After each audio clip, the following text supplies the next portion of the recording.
Hello guys, welcome back to my channel. In this video, we will be solving this question power x, n. तो इस video में हम लोग ये again very basic question है recursion का। तो मैं ये रिकर्जन की प्लेलिस्ट आगे कंटिन्यू कर रहा हूँ।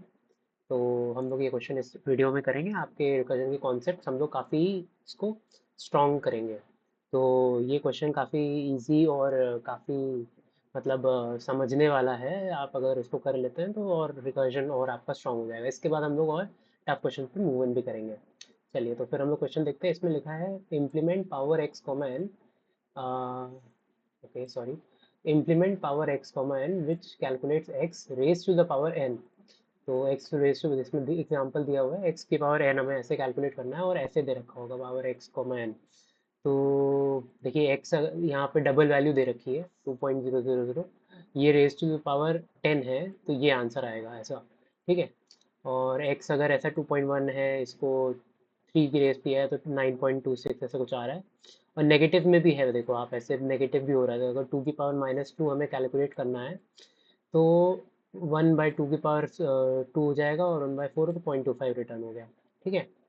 तो कंस्ट्रेंट भी देख सकते हैं, एक्स जो है -100 से 100 के बीच में होगा। एन जो है देखो, इन्होंने लास्ट वैल्यू जो होती है इंटीजर की एन की वो दे रखी है। तो यहाँ लॉन्ग लेना पड़ेगा, नहीं तो वो हो सकता है ओवरफ्लो हो जाए हम लोग जब लॉजिक इम्प्लीमेंट कर रहे होंगे।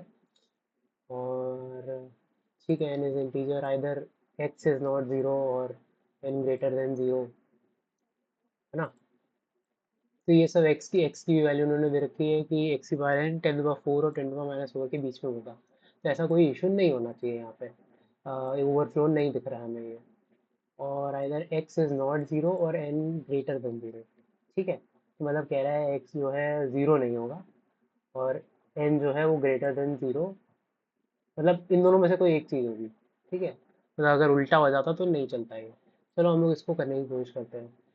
तो मैंने आपको पिछली वीडियोस में भी सिखाया है, जो आप अगर नहीं देख के आए हैं मेरे वीडियोस तो प्लीज़ उनको पास जाइए और फिर से समझ के आइए। और वन मोर थिंग गाइस, अगर आप लोग को वीडियो ठीक लगता है तो आप लाइक और सब्सक्राइब कर सकते हैं मेरे चैनल को। ठीक है। तो अभी हम लोग इसमें क्या करेंगे, एक ऐसा डबल, क्योंकि सबको डबल में चाहिए इनको, तो एक आंसर जो है ऐसे हम लोग ले लेंगे और रिकर्जन को कॉल कर देंगे माई पावर, और इसमें हम लोग एक्स कोमा एन दे देंगे। ठीक है। और इसको हम रिटर्न रियल आंसर एंड में कर देते हैं, ये हम लोग को कैलकुलेट करके दे देगा। ठीक है। ओके। तो एक चीज़ और, हम लोग क्या करते हैं, एक ऐसा नया वेरिएबल लेते हैं जिसमें एन दे देते हैं। तो बेसिकली हम एन को चेंज नहीं करना चाहते। और लॉन्ग मैंने इसलिए लिया है क्योंकि ये ओवरफ्लो ना हो जाए। देखो यहाँ पे 2 की पावर 31 - 1 दे रखा है, तो लिटरली इंटीजर की लिमिट ही यही होती है और उसके आगे लॉन्ग चालू हो जाता है। तो मैंने इसीलिए इसको ये एक नया एन ले लिया है और लॉन्ग में स्टोर करा लिया है। ठीक है, तो दिक्कत ना आए इसलिए। अभी न्यू एन, एक चीज़ आप खुद सोचिए, अगर मेरा ये दो केसेस हो सकते हैं। चलो हम लोग ये केस बाद में देखते हैं। ठीक है। अभी हम लोग क्या करते हैं, इसको यहाँ पे ही पास कर देते हैं न्यू एन पे। ठीक है। तो मैं समझाऊंगा मैंने ये क्यों किया, एंड में समझाएंगे जब पूरा हम लोग रिकर्जन का फंक्शन लिख लेंगे ना, तो हम आपको समझाएंगे ये क्यों किया है। ये बेसिकली इसलिए किया है, एक आपको स्पॉइलर भी दे देता हूँ। एक एक केस है माइनस वाला, एक केस है ये प्लस वाला। ठीक है। तो माइनस वाला केस और प्लस वाला केस में हमें अंतर इतना है कि करना वही है, 2 की पावर स्क्वायर करना है। इसमें भी अगर ये प्लस में होता, +2 होता तो 2 की पावर स्क्वायर ही करना होता, पर ये 1 से डिवाइड कर देंगे। तो काइंड ऑफ फ्लैग टाइप का है ये, कि भाई जब ऐसा नेगेटिव में हो जाए वैल्यू तो 1 से डिवाइड करना है। तो वो हम इसलिए इसको अलग वेरिएबल में ले ले रहे हैं।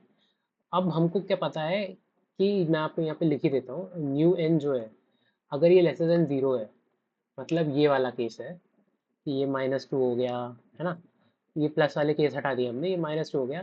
तो हम इसको सिंपली न्यू एन को ना equal to any, sorry, -1 into new N कर देते हैं। मतलब बेसिकली इसको इसकी एब्सोल्यूट ऐसा भी लिख सकते हो, एब्सोल्यूट वैल्यू ले लो यहाँ पे, है ना, न्यू एन। हमें हमें कैलकुलेट तो इन द एंड, अगर ये 2 की पावर -2 भी है तो ये कैलकुलेट तो 2 का स्क्वायर ही करना ना, उसको भले ही 1 से हम बाद में डिवाइड कर दे रहे हैं। ठीक है, आंसर के लिए, रियल आंसर के लिए। तो पर अगर ये लेसर देन 0 भी है ना, तो भी हमें कैलकुलेट तो 2 का स्क्वायर ही करना है, 2 का +2, समझ रहे हो? +2 वाला काम ही करना है। ठीक। अभी हम लोग आते हैं रिकर्जन में। रिकर्जन से मतलब रखते हैं कि भाई रिकर्जन में करना क्या है। तो यहाँ पे एक तरह से आप देख सकते हो, उसको क्या कहते हैं, फंक्शनल ओवरलोडिंग भी हम लोग करेंगे, क्योंकि यहाँ पे मैंने 3 वैल्यूज पास की हुई हैं और इन्होंने जो फंक्शन दिया है इसमें ये 2 वैल्यूज हैं। तो हमने एक एक एक्स्ट्रा वैल्यू देके सेम फंक्शन का नेम यूज़ कर लिया है, तो ये फंक्शन ओवरलोडिंग भी हो गई। ऑब्जेक्ट ओरिएंटेड प्रोग्रामिंग के कॉन्सेप्ट से ही है। ठीक है। तो डबल एक्स और लॉन्ग, सॉरी लॉन्ग नहीं, यहाँ तो इंट एन ही आएगा, और न्यू एन लिया था ना हमने, न्यू एन। तो न्यू एन और एन में कोई अंतर नहीं है, दोनों एक ही चीज़ें हैं। ठीक है। न्यू एन मैंने क्यों लिया है वो भी आपको समझ में आएगा थोड़ी देर में। अभी हम लोग लॉजिक, हम लोग क्या करेंगे, हम लोग न्यू एन पे ही सारा करेंगे चेंज, एन को वैसे ही रहने देंगे। ठीक है। तो अभी हम लोग लॉजिक देखते हैं। अब आप मेरे पास आ जाइए इधर।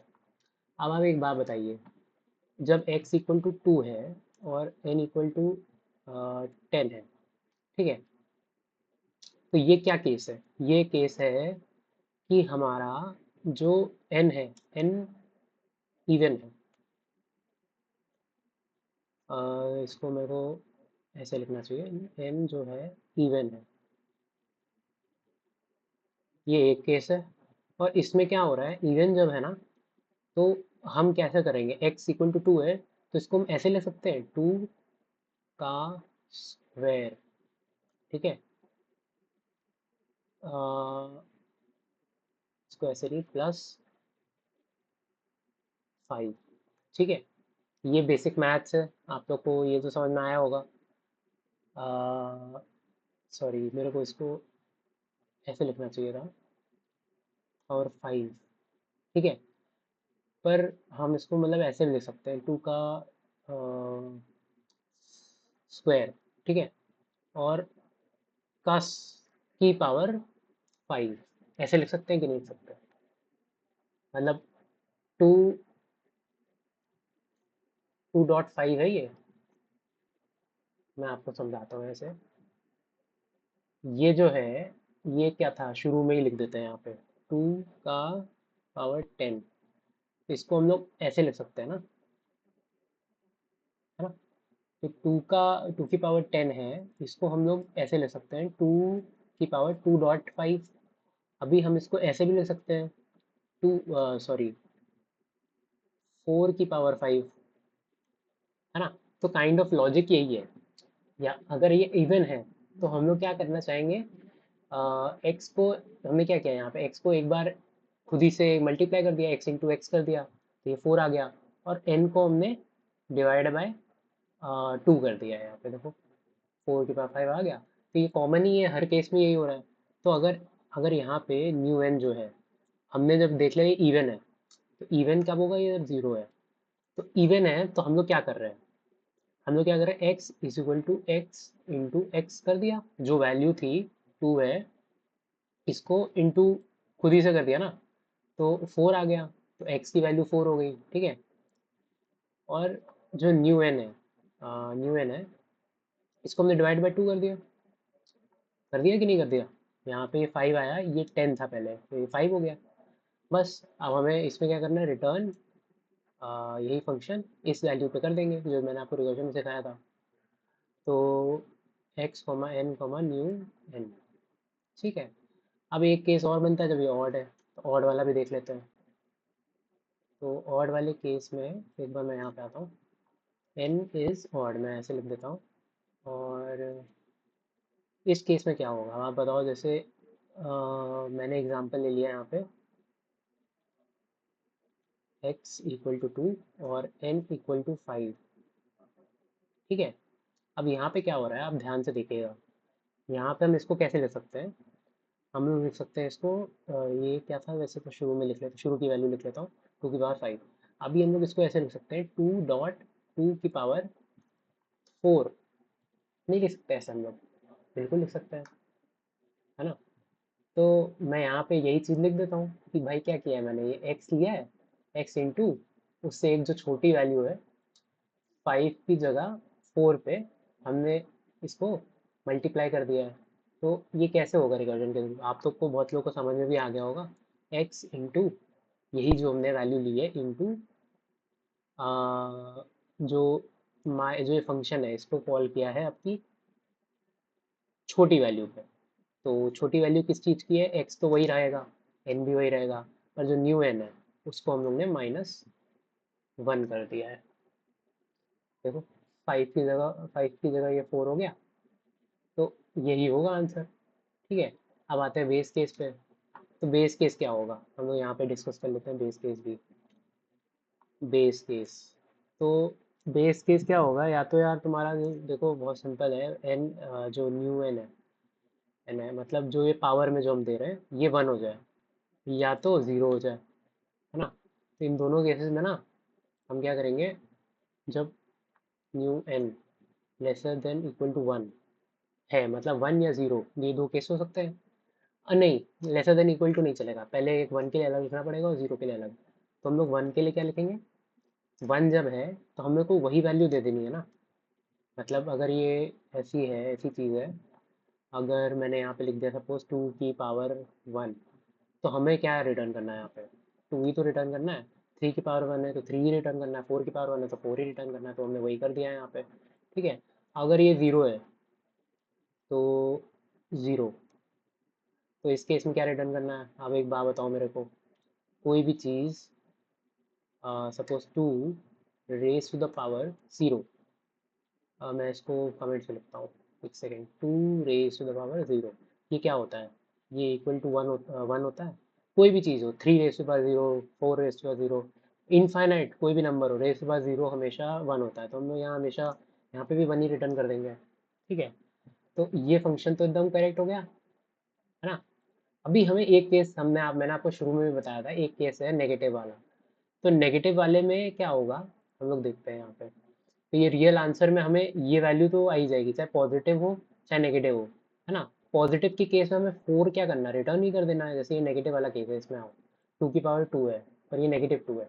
पॉजिटिव होता तो हमें जो ये 2 की पावर 2 कैलकुलेट करके ये 4 जो आ रहा है ना रिटर्न कर देना था। पर अगर ये नेगेटिव होता, ठीक है, तो हमने 1 से डिवाइड कर दिया है। तो बस यही करना है, हमें चेक कर लेना है कि ये पॉजिटिव है, ये जो वैल्यू आई है रियल आंसर, देख लेना है कि ये पॉजिटिव थी कि नेगेटिव वाले से आई थी। तो हमने इसीलिए यहाँ पे एक नया वेरिएबल लिया था न्यू एन। हमें पता है अब एन जो है अगर नेगेटिव था तो यहाँ एन में ही रहेगा। ठीक है, इस पर कुछ चेंज ही नहीं किया है। तो एन जो है यहाँ चेक कर लेते हैं, अगर ये लेसर देन 0 है तो हमें 1 से डिवाइड करके रियल आंसर दे देना है। ठीक है, और नहीं तो अगर ये पॉजिटिव था तो हमने ऐसे ही रिटर्न कर दिया। तो बस यहाँ पे 1 से डिवाइड कर देना है। मैं आपको दिखा देता हूँ कैसे रिटर्न करेंगे हम लोग, 1 डिवाइड बाय रियल आंसर। पर अभी एक प्रॉब्लम है, इनको ना ये हमने यहाँ पे डिवीजन वाला काम कर दिया है, तो ये ना डबल वैल्यू है। तो और ये 1 जो इंटीजर वैल्यू है तो इसको डबल में कन्वर्ट कर देना है बस। ठीक है, तो मैं यहाँ पे एक डबल लिख देता हूँ ताकि कुछ एरर ना आए, इसलिए मैं यहाँ पे इसको सही से कन्वर्ट कर देता हूँ।